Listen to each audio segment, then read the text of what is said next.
অনেক ত্যাগের পর, অনেক রক্তের বিনিময়ে, অসংখ্য স্বপ্ন আর সংগ্রামের মধ্য দিয়ে আমরা লড়েছি আমাদের গণতন্ত্রের জন্য। জুলাই 2024 একটি মাস নয়, শুধু ক্যালেন্ডারের তারিখ নয়, আমাদের ইতিহাসের এক জ্বলন্ত অধ্যায়। সেই জুলাইয়ের রাজপথ কেঁপেছিল, অন্যায়ের বিরুদ্ধে উচ্চারিত হয়েছিল অগণিত কণ্ঠ। অনেকেই রক্ত দিয়েছেন, অনেকের পরিবার হারিয়েছে তার প্রিয়জন। সেই ত্যাগ, সেই সাহস, সেই অটল অবস্থান, যার ফলাফল আজকের এই গণতন্ত্র। আজ আমরা যে দৃশ্য দেখলাম তা শুধু একটি নির্বাচন নয়, এটা ছিল এক উৎসব, গণতন্ত্রের উৎসব।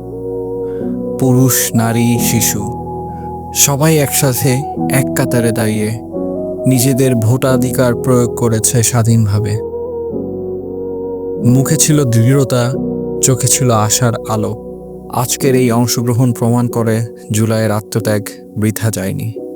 যে রক্ত ঝরেছিল তা আমাদের অধিকারকে আরও শক্ত করেছে। এটা শুধু আমাদের সাফল্য নয়, এটা গণতন্ত্রের সাফল্য। এটা জুলাই 24 এর আত্মত্যাগের সম্মান।